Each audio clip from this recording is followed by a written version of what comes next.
साधारणतः 150 ते 200 गाव ही पुरामध्ये अडकली जातात. सातत्यानं धरण झाल्यानंतर त्या भागातल्या लोकांना विशेष पॅकेज द्यावं असा शासनानं कधीच निर्णय घेतला नाही. अगदी बरोबर आहे, कारण लोकप्रतिनिधींचं ज्या गोष्टीकडे लक्ष असायला पाहिजे त्या ठिकाणी लोकप्रतिनिधी सक्षमपणे पाहायला तयार नाही. आज नांदेड जिल्ह्यातली आपण परिस्थिती पाहता, एखादा अपघात कुठे त्या ठिकाणी मरत नाही. आज खताचे भाव 2,500 होते. आज 1,000 खताची बॅग घ्यायची आपली ताकद नाही. आज खताचा सप्लाय नांदेड जिल्ह्यामध्ये नाही. सकाळी 6 वाजता जसं आपण एखाद्या लग्नाला निघतो आपल्या पत्नीसह निघायचं. प्रत्येक गावातून महिलेचा एक टेम्पो, त्या गावातून जे बाधित शेतकरी त्या लोकांची 100-150 त्या लोकांनी मोटरसायकली किरकोळ मागे नांदेड सकाळी 10 मिनिटांमध्ये जमा होत. पण आता ही अखेरची आणि शेवटची लढाई आहे. ही लढाई आता थांबणार नाही, आपल्याला थांबू द्यायची नाही.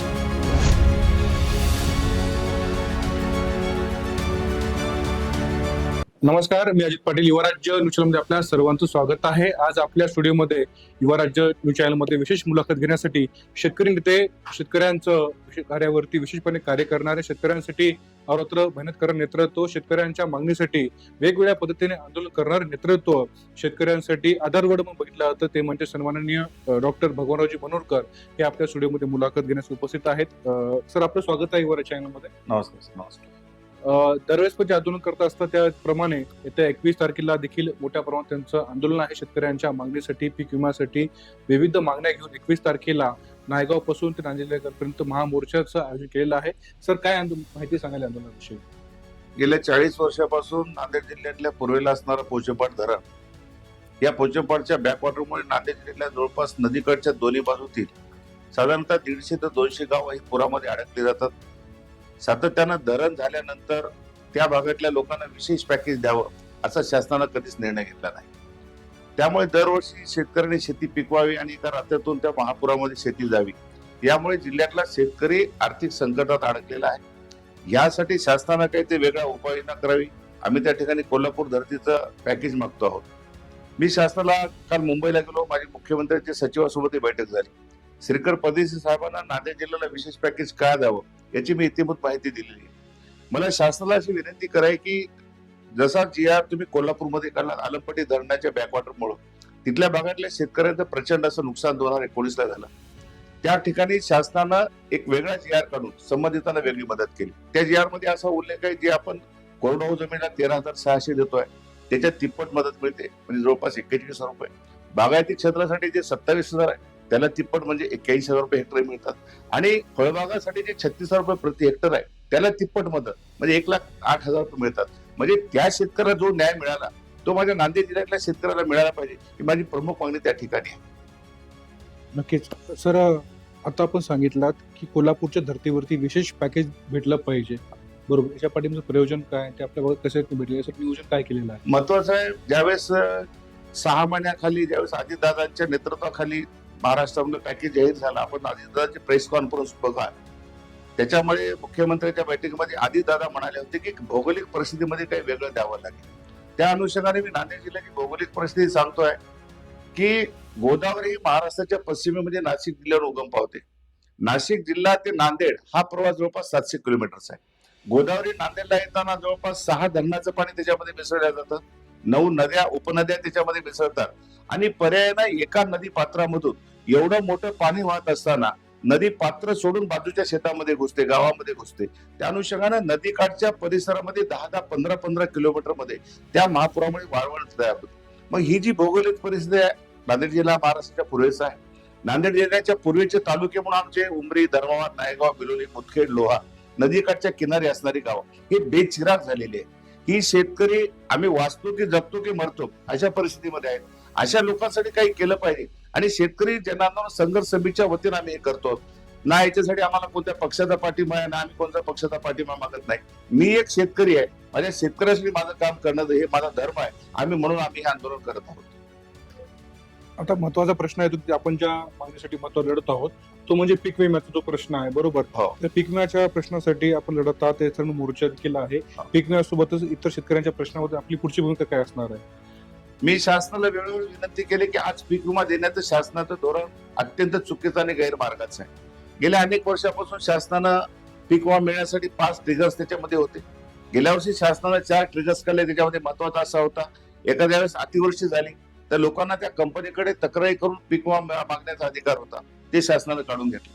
दुसरा, महापुरामुळे पीक वाहून गेलं तर त्याच्या आधारे शासनाला आम्हाला मदत मागता येते, ते त्यांनी कंपनी सरकारने काढून घेतलं. नंबर तिसरं, एखाद्या शेतामध्ये आम्ही कापणी करून पीक ठेवलेलं आहे, पण रात्रामध्ये एखादा अचानक पाऊस आला पुरामध्ये वाहून गेला, काढणी पश्चात अनुदान ते सुद्धा मागण्याचा अधिकार होता, पण ते सरकारने काढून टाकलं. आणि फक्त कापणी प्रयोगाच्या आधारे पीक विमा देतो हे धोरण राबवण्यात आलं. याचा आधार आपण पाहत असाल, आज महाराष्ट्रामध्ये 1250 कोटीचा विमा मिळत असताना आज आम्ही गेल्या वर्षी मी 8 सप्टेंबर ते 24 सप्टेंबर असं जवळपास 18 दिवस आंदोलन कारेगाव फाटा इथे केलं धर्माबादला. माझ्यासोबत जिल्ह्यातल्या आमच्या भागातल्या 6 तालुक्यातले 100 गावातले लोक होते. मी सरकारला हे समजून सांगितलंय की तुम्हाला लोकांना 8 तासात देऊन काही होणार नाही, तर या अनुषंगानं शासनाची मदत वेळेवर ती अधिकची मदत मिळणं गरजेचं आहे. पीक विमा कंपनी ही लोकांना गेल्या 40 वर्षापासून लुटते, तो अधिकचा मावेदा माझ्या शेतकऱ्यांना मिळावा आणि हे मावेदा देत असताना शासनाचे धोरण रूढ असावेत. जे कमीत कमी पूरग्रस्त भागाला हे 100% पीक विमा लागू करावा. त्या अनुषंगाने आम्ही आंदोलन केलं. त्या आंदोलनात साहेब आम्हाला 2-3 यश पण मिळाले. बाबळी बंधाऱ्याचा महत्वाचा विषय, त्या भागातले आदरणीय नागोराव पाटील रोशनगावकर यांनी बाबळी बंधारा उभा केला. ती कृती समिती त्या ठिकाणी होते, बालाजी कोंपलवार सर त्या ठिकाणी होते. पण जो बंधारा उभा टाकल्यानंतर 15 वर्ष झालं, त्या बुडीत क्षेत्रातल्या लोकांना 1 रुपयाचा मावेदा मिळाला नाही. हजारो हेक्टरची शेती पाण्याखाली गेली. पुरामुळे एवढं नुकसान होऊन सुद्धा शासन त्यांना मावेदा देत नाही, ही खंत माझ्यामध्ये होती. पण मी त्या भागातला असताना मला या गोष्टीची पूर्ण जाणीव होती की जोपर्यंत आपण शेतकऱ्यासाठी रस्त्यावर येणार नाही आणि हा लढा उभा करणार नाही, तोपर्यंत शासन आपला न्याय देणार नाही. मी तो मुद्दा सुद्धा लावून धरला आणि अजितदादांनी तो मुद्दा त्यांनी जाण्याच्या अगोदर मंजूर केला आणि तिथल्या भागाचा सर्वे झाला. ज्या भागाला 15 वर्षापासून न्याय मिळाला नव्हता, स्वर्गवासी कैलासवासी अजितदादांचा मी ऋणी आणि आभारी व्यक्त यासाठी करतोय की दादामुळे आमचा हा प्रश्न सुटला. आज एक लोकनेता आमच्यामध्ये न्यायाची निश्चित खंत आम्हाला आहे आणि आमच्या पूजनापाच्या लढ्याचा विषय दादासमोर होता. आम्ही जिल्हाधिकाऱ्यांकडे बैठक घेतली साहेब. मी चंद्रकांत पाटील आणि दत्ताजी भरणे यांच्या सोबत मी विमानतळावर बैठक घेतली. त्यांना मी हे बाजू सगळी समजून सांगितली आणि त्यांनी कोल्हापूरचा पॅकेज देण्याचा आम्हाला तत्वता मान्य केलेला आहे. पण असं मान्य होऊन जर 8 महिने अजून त्याचा पिरियड निघून गेला, त्या ठिकाणी जर लोकांना न्याय मिळत नसेल तर मला रस्त्यावर उतरण्याचा पर्याय नव्हता. म्हणून आम्ही जिल्हाधिकाऱ्याकडे 23 सप्टेंबर 2015 ला बैठक झाली. जिल्हाधिकाऱ्याकडे आज अहवाल पूर्ण आहे. नांदेड जिल्ह्याची भौगोलिक परिस्थिती किती आहे, सॅटेलाइट सर्वेद्वारे माझ्या भागातल्या शेतकऱ्यांचं शेवटच्या शेतापर्यंत कुठपर्यंत पाणी जातं याची माहिती जिल्हाधिकाऱ्याकडे आहे. त्यांच्याकडे इंटरनेटचा सर्वे आहे आणि ह्या सर्वांचे रिपोर्ट त्यांनी 16 तारखेला अजितदादांच्या कॅबिनेटला ठेवणार होते. म्हणजे हा विषय झाला होता, पण अचानकच दादा 28 जानेवारीला गेल्यामुळं हा आमचा प्रलंबित विषय पडला. आज मला त्या विषयामध्ये पुन्हा हा त्यासाठी घालायचा आहे की आज लोकप्रतिनिधीचं लक्ष आमच्याकडे नाही. आज सर्वसाधारण माणूस मेटाकुटीला आला, शेतकरी वर्ग आज उद्ध्वस्त आहे. आज त्यांच्याकडे बघणाऱ्या माणसाची संख्या कमी झाली, रस्त्यावर आंदोलन करणारे नेते आज कमी झाले आणि आपण ज्या भागामध्ये राहतो त्या लोकांना न्याय मिळावा आणि जी मागणी सांघिक आहे, जी मागणी कायद्यानुसार आहे. जर एखाद्या कोल्हापूरमध्ये पश्चिम महाराष्ट्र शेतकऱ्याला न्याय मिळत असेल तर मराठवाड्यातल्या माझ्या नांदेड जिल्ह्यात शेतकऱ्यासुद्धा तो न्याय मिळालाच पाहिजे, ही भूमिका मी शासनाला ठासून सांगितलेली. साहेब, आपण असं शेतकरी असं आंदोलन करतात, तसं बच्चू कडू देखील आंदोलन करत होते. बच्चू कडूंकडे शेतकऱ्यांचं आपण बघितलं, खूप मोठं शेतकऱ्यांचं आधारवडून बघितलं जात होतं. पण काल तर तुम्ही निर्णय बघितला, असं राजकीय प्रश्नाकडे येतोय आपण आता, पण त्या निर्णयाकडे बच्चू कडूंच्या कशा पद्धतीने बघता? एकंदरीत शेतकरी वर्ग नाराज असल्याचं काही ठिकाणी भेटतंय, पायास भेटतं. बच्चू कडू सांगत आहेत की शेतकऱ्यांच्या आणि दिव्यांगाच्या हितासाठी आम्ही निर्णय घेतलाय. तुम्ही या पद्धतीला कसं बघता? आमच्या कारेगावच्या आंदोलनामध्ये आदरणीय बच्चू कडू साहेब आले होते. 15 सप्टेंबरला जवळपास 25,000 लोकांची सभा त्या ठिकाणी झाली. बच्चू कडू साहेब आल्यामुळे आमच्या मागणीला दबाव वाढला. खरं म्हणजे आम्ही नवीन कार्यकर्ते आहोत, आमच्या पाठीमागं कोणाचा पाठबळ नाही, आमच्या घरी का कोणी आमदार खासदार नाहीत, पण एक शेतकरी नेते आणि त्या भागातल्या कार्यकर्ता म्हणून माझ्या पाठीमागं त्यांनी पाठबळ उभं केलं. आदरणीय बच्चू कडू साहेबांची त्यावेळेस सभा झाली कारेगावला, त्याच्यामुळे आमच्या प्रश्नाला थोडी उकल झाली. आजची राजकीय परिस्थिती, दुसऱ्यांदा आम्ही बच्चू कडू साहेबांना नांदेड जिल्ह्यातल्या ऊस आंदोलनासाठी आणलं. मी ऊस आंदोलनासाठी 2-3 ठिकाणी गेलो होतो, मी 2-3 ठिकाणी मोर्चे अटेंड केले. पण नांदेड जिल्ह्यामध्ये एवढं मोठं विस्तीर्ण त्या ठिकाणी ऊसाचं क्षेत्र असताना नांदेड जिल्ह्यातले शेतकरी हे शेतकऱ्याला लुटत आहेत, ही भूमिका माझ्या मनामध्ये होती. आज प्रत्येक गावातला 30 ते 40% वर्ग हा शेतकरी ऊस उत्पादक आहे, त्यांना सुद्धा मदत मिळावी हा हेतू मी त्यांच्या कानी टाकला आणि मी आंदोलन छेडलं. त्या आंदोलनात सुद्धा बच्चू कडू साहेब आले. कारेगाव सारख्या ठिकाणी नांदेड जिल्ह्यातल्या सर्वच कारखानदारांच्या एमडीची बैठक झाली आणि सर्व समोर असणाऱ्या 1000-2000 शेतकऱ्याच्या समोर भाववाढ त्या ठिकाणी जाहीर झाली. हा तो शेतकरी संघर्ष समितीचा विजय म्हणा की दादाच्या नेतृत्वात म्हणा. आज बच्चू कडू साहेब निश्चितच सत्तेमध्ये गेले. हा तुमचा प्रश्न योग्य आहे. पण 25-25 वर्ष तो माणूस झगडतो शेतामध्ये, शेतकऱ्यामध्ये. मी आज त्यांच्या आंदोलनामध्ये 28 ऑक्टोबरच्या मी नागपूरचं आंदोलन केलं. मी 3 दिवस रस्त्यावर होतो. अक्षरशः वामनराव चटप सारखे माणसं, ती आमदार असणारे माणसं, राजू शेट्टी सारखे माणसं, अजितजी नवले, कांबळे साहेब आणि बच्चू कडू साहेब रस्त्यावर झोपत होते. अक्षरशः अंधार, वरून पाऊस चालू. शासनाने सगळ्या योजना बंद केल्या. त्या ठिकाणी पाण्याची व्यवस्था नव्हती, खाण्यापिण्याची नव्हती, सगळे हॉटेल बंद होते. अशा ठिकाणी दीन दबळे असतील, अपंग असतील, आम्ही असो, रस्त्यावर होतो. दादा बच्चू कडूंची आंदोलनाची भूमिका काय होती म्हणण्यापेक्षा बच्चू कडू साहेबांनी महाराष्ट्राच्या सरकारला पहिल्यांदा कर्जमुक्ती करण्यासाठी भाग पडले हे अत्यंत महत्वाचं आहे. आज त्यांच्या पुढल्या पुनर्वसनासाठी ते गेले असतील, पण त्यांची जी पहिली भूमिका होती त्यांनी ती क्लिअर केलेली आहे. त्यांच्यामुळे आज महाराष्ट्रातल्या शेतकऱ्यांना सरकारच्या रूपाने 2 लाखापर्यंत कर्जमाफीची घोषणा झाली. हे तर मान्यच करावं लागेल. त्यामुळे त्यांच्या वैयक्तिक करिअरसाठी आपण टिपा टिकडी करण्यापेक्षा आजचा नेता उद्या काय करतो म्हणण्यापेक्षा त्यांचं जे नेतृत्व आहे सर्वसामान्य शेतकऱ्यासाठी होतं. त्यांनी जे कामं केली ते निश्चित चांगले होते. आज तो माणूस स्वतःच्या पुनर्वसनाने गेला म्हणण्यापेक्षा सत्तेत जाऊन अजून काही करता येतच नाही अशी त्यांची भूमिका असू शकते. त्यामुळे त्या भूमिकेला माझं समर्थन आहे. या निर्णयामुळे 1 जूनच्या डेडलाईन काही फरक पडेल का? कोणत्या 1 जूनला शासनाने डेडलाईन दिलेली आहे, हा त्याच्यावरती काही फरक पडेल? त्याच्यामध्ये मुख्यमंत्र्यांनी एक ट्विस्ट मध्ये मारलेला आहे की पात्र सभासद, हा पात्र सभासदाचा अर्थ लोकांना अजून कळत नाहीये. त्याच्यामध्ये मला अशी गोम वाटते की काही लोकांच्या उत्पन्नाच्या आधारे ती कर्जमाफी करतील. पात्र ह्या शब्दाचा अर्थ उद्या कर्जमाफी झाल्यानंतर कळेल. पण हा पात्र शब्द काढून जर सरसकट हा शब्द टाकला असता तर मला वाटतं की महाराष्ट्रातल्या सगळ्या शेतकऱ्यांची कर्जमाफी बिनधास्तपणे मिळाली असती. साहेब, एकंदरीत 21 तारखेला आंदोलन आहे आणि या आंदोलनाच्या अनुषंगाने जास्तीत जास्त शेतकरी सहभागी व्हावे, कशा पद्धतीने आपलं म्हणजे लोकांपर्यंत मेसेज पोहोचवत आहे, आपण काय तयारी चालू आहे? आम्ही गाव पातळीवर सर्व भागामध्ये जाऊन भेटी घेत आहोत. म्हणजे उमरी तालुक्यातल्या काही गावामध्ये बैठका झाल्या. उद्या नायगाव तालुक्यामधल्या बरबडा, पाटोदा आणि वज्रगावला संध्याकाळी बैठक आहे. नायगाव, बिलोली मध्ये धर्मावत आणि बिलोली मधले मी बऱ्याच गावात पहिले गेलो, उद्याही जाणार आहे. मला प्रत्येक गावातले जी बाधित त्यांची आम्ही यादी करतो. ज्या गावातली लोक जेवढी बाधित आहेत त्यांचे क्षेत्रात नाव, त्यांचा गट नंबर, त्यांचं बाधित क्षेत्र, त्यांचा आधार नंबर आणि त्याचा मोबाईल नंबर आणि पुढे सही, जेणेकरून की सरकारला मला हे अपडेट डाटा देता येईल. मी प्रत्येक तालुक्याच्या वेगळे यासाठी करतोय की सरकारला मला दाखवायचं आहे की नदीकाठची 6 तालुके असतील, 8 तालुके असतील, हे लोक बाधित आहेत. या एका गावामध्ये 200-200 लोक रस्त्यावर आहेत आणि असं करत असताना जर सरकारला याचा वेगळा विचार करत नसेल तर मला याच्याविषयी महाआंदोलन करावं लागेल. ते करण्याची माझी तयारी आहे. एक सरकारला माझा अल्टिमेटम आहे, जर तुम्ही कोल्हापूरचा धर्देवता जी आर कोल्हापूर वाशियांना देत असाल तर त्याच अनुषंगाने माझ्या भागातल्या आपदग्रस्त शेतकऱ्यांना तो न्याय द्यावा.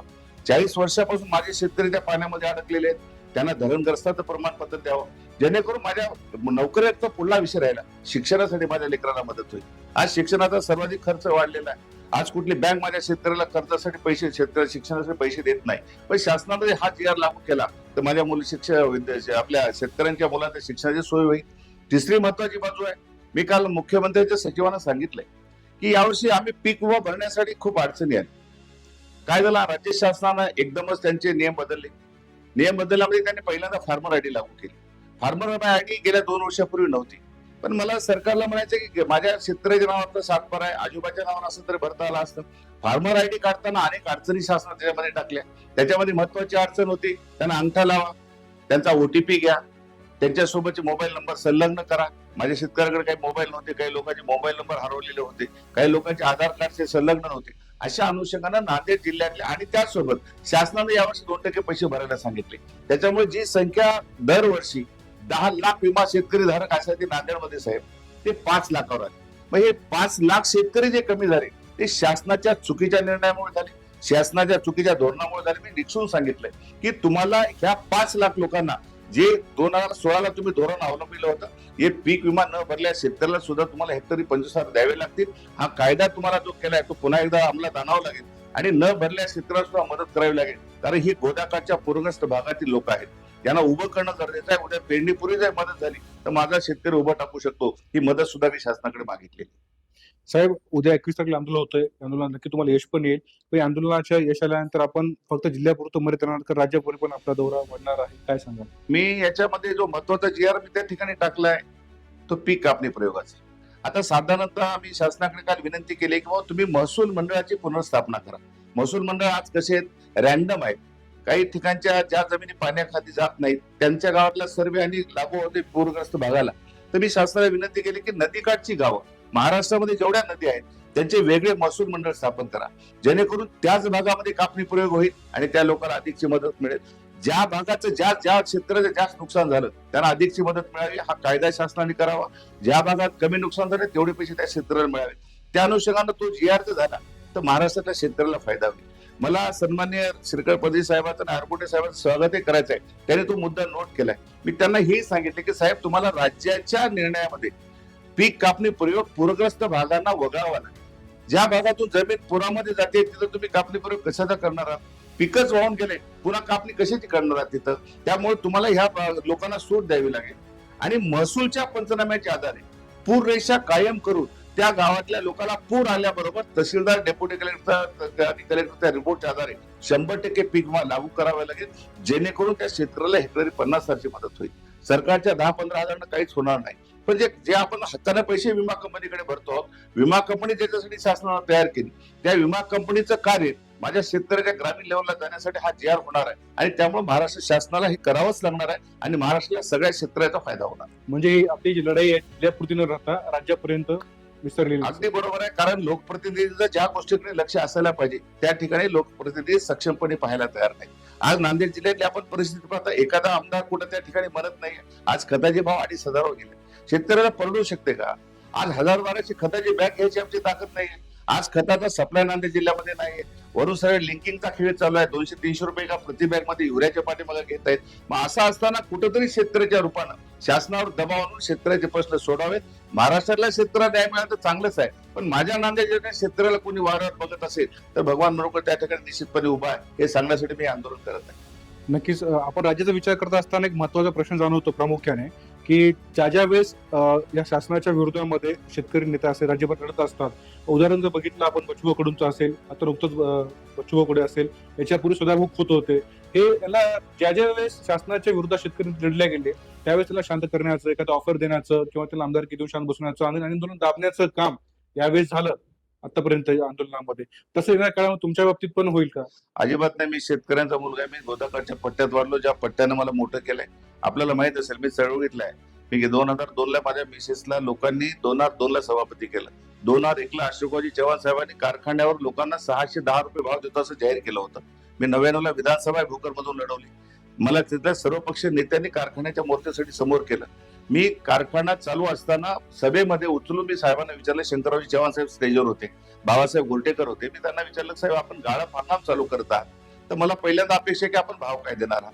बोलता बोलता विषय झाला. त्यांनी 6,610 रुपये भाव जाहीर केला, पण कंडिशन टाकली 2 लाख गाळप झालं तर मी देईल. योगायोगानं त्या वर्षी 2.5 लाख गाळप झालं. असं होऊन एक कारखाना 540च्या पुढे जायला तयार नव्हता. मी 6 महिने आंदोलन कारखान्यावर केलं. मी त्यांना भाग पाडलं, सगळ्या डायरेक्टरला मी उभं केलं आणि त्या काळामध्ये मी मॅनेज न होता. मॅनेजचे प्रकरण सगळ्याच ठिकाणी आपल्याला माहिती आहे ते होतातच आणि पुढल्या कार्यकर्त्यावर अवलंबून आहे ते पैसे घ्यायचे की मॅनेज व्हायचे की नाही.